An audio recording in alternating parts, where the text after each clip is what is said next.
Hello, kindergarten friends and families. Happy Tuesday. Today's lesson, I am coming to you. We're going to be talking about how you can have conversations around reading with your child. So, I'm going to be discussing things that we do within the classroom setting, whether it be in whole group, small group instruction, and also some ideas that you can take away and provide some supports for when you're reading with your child at home right now, as well as in the future, in the summer, as they go up in grade level. Some of the questions may get a little bit more complex as your child moves up in grade. So the first strategy I want to talk about is something that we do within our literacy programs. It is called a turn and talk.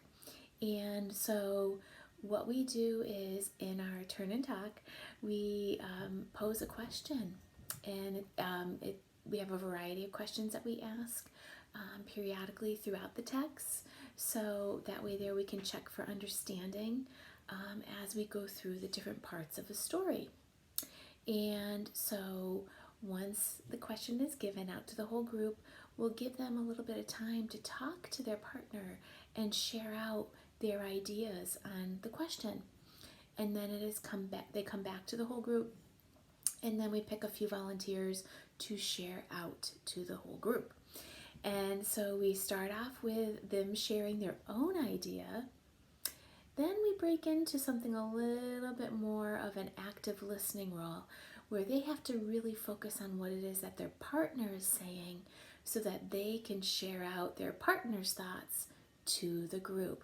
Okay, so it helps them to really focus and pay attention to what their partner is saying. So we find that strategy very helpful. So you can do that at home. You can be the turn and talk partner for your child and ask them a question about the story and see what they tell you.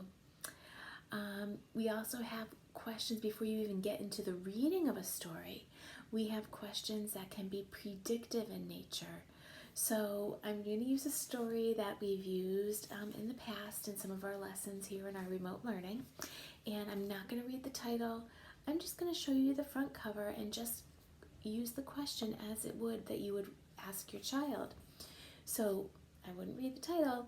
So I would say, what do you think this story is about just by looking at the picture on the front cover of the book? Okay, so you may get a variety of responses depending upon how familiar your child is with the story. They may talk about the characters that they see on the cover. Some children might actually start going into what the story was about. So the answers are going to vary, okay? And that goes for any type of book.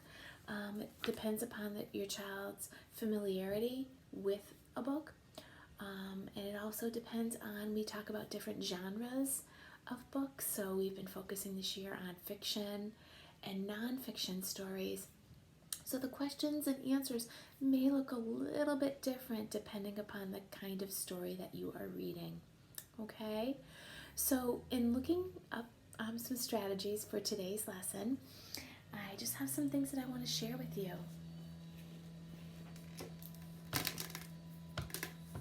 Okay? See if I can put this right up here.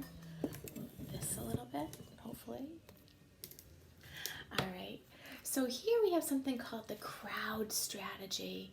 So as you notice, right, the word crowd is being spelt out for each of the strategies that's going to be mentioned. All right. So the first one for the letter C, it says completion questions. So this would be where you would ask your child to finish a sentence by filling in the blanks.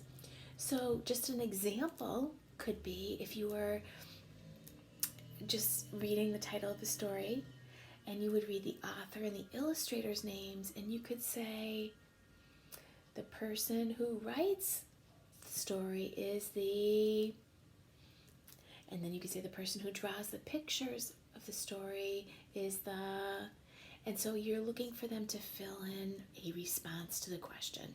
Okay? All right.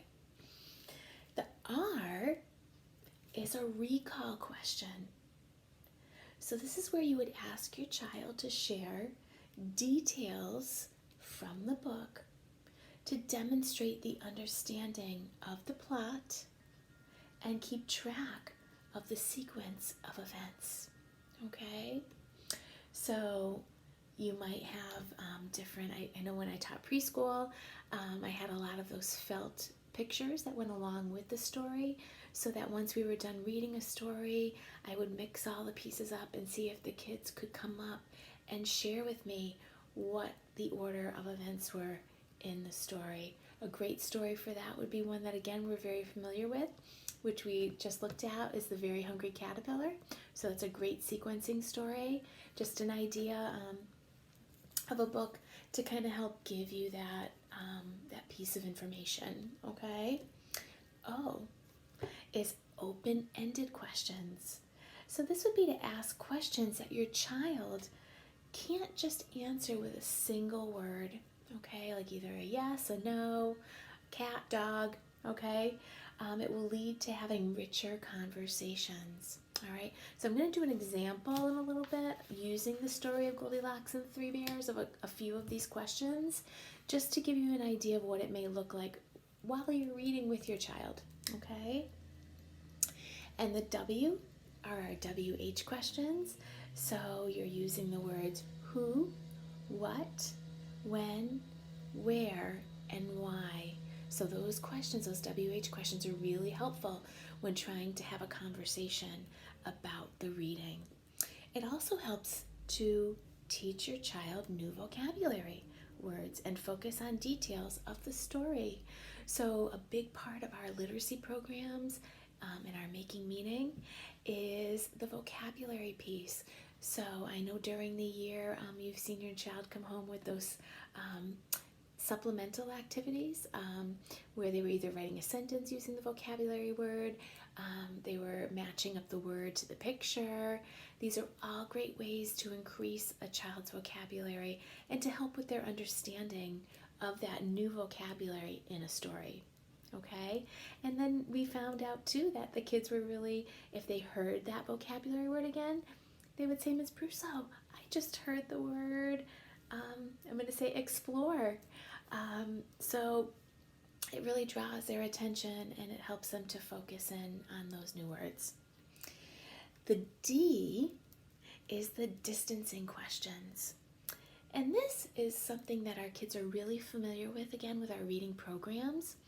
And it helps your child make connections between the story that you read and their own life. So we talk about these being a text to self connection. So if they can relate to something that's happening in the story, that makes the understanding and the comprehension of the story a little bit easier because they would have had some of that background knowledge to help them figure some things out, okay, to make meaning from the text. All right, so this is the crowd strategy. All right, so I'm just going to kind of hold it here for just a minute while I get some of my materials ready to show you. Okay, so again, if you want to take a peek in more detail of these questions. Okay.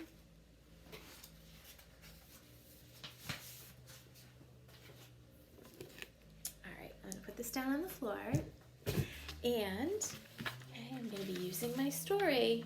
And again, I might not be using examples for all of the different types of questions in that crowd strategy, but I'll do a couple just so you get the idea, okay? All right. So the first one, which was the C, which was the completion questions, this is where your child would be able to fill in the blanks, okay? So if I were to skip ahead into the story, again, I'm not going to read the story because it's a familiar book, okay? Let's see.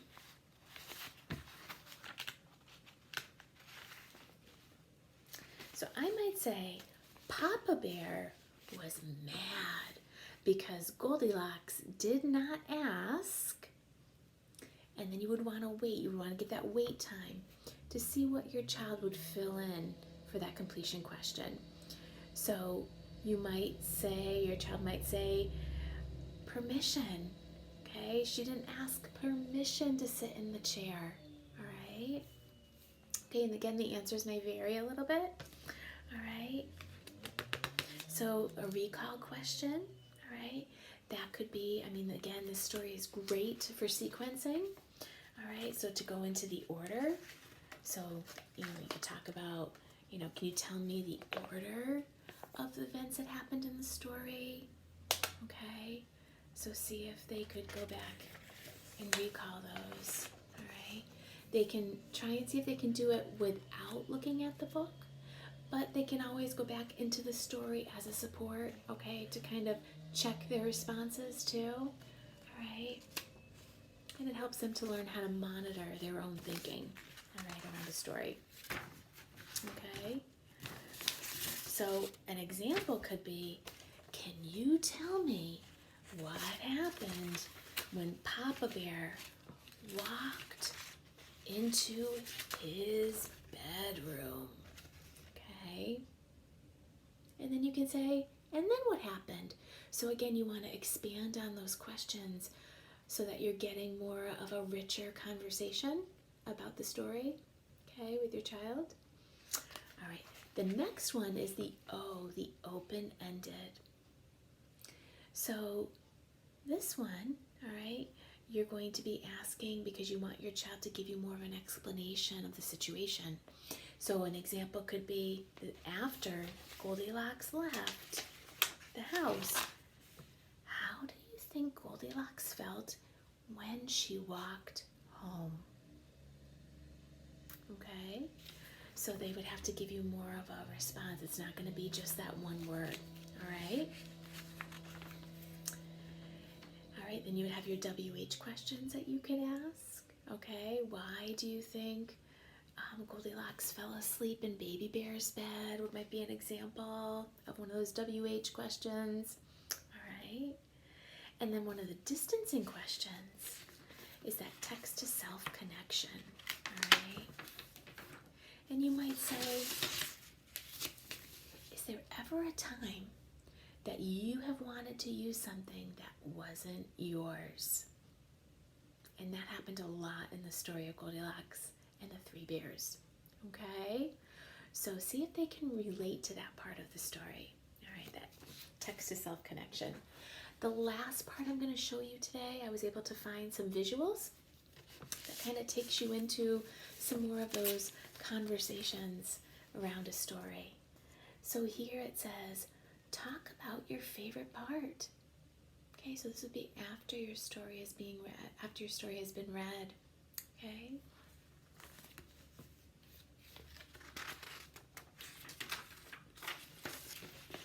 All right.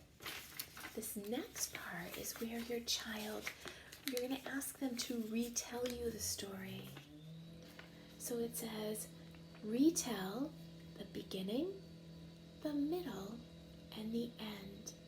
So we did a lot with this around our writing, and we shared that not only do we have a beginning and a middle and an end to our story in writing, but we do have one in our stories that we do read, okay? So retelling in their own words, see if they got the main gist, main idea of the story, okay?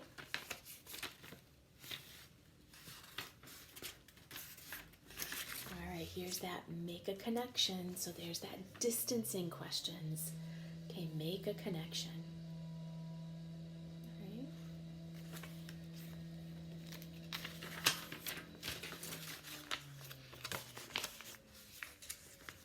Here's some of those WH questions, right? Who are the characters and what do they do? Okay.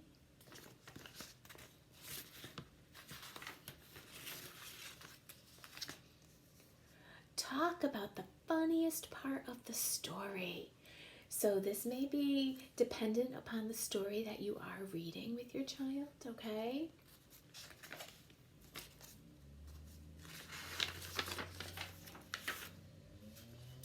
All right, so in the classroom, we might say, find a word word. Boy, that's really a tongue twister in the book. All right, So they'll be looking at our word wall. I know that some of you might have your word lists at home, so they could go through their word list and see if they could find some of those words in the story. I know in the classroom we have them doing that in a big book, and they seem to really enjoy that.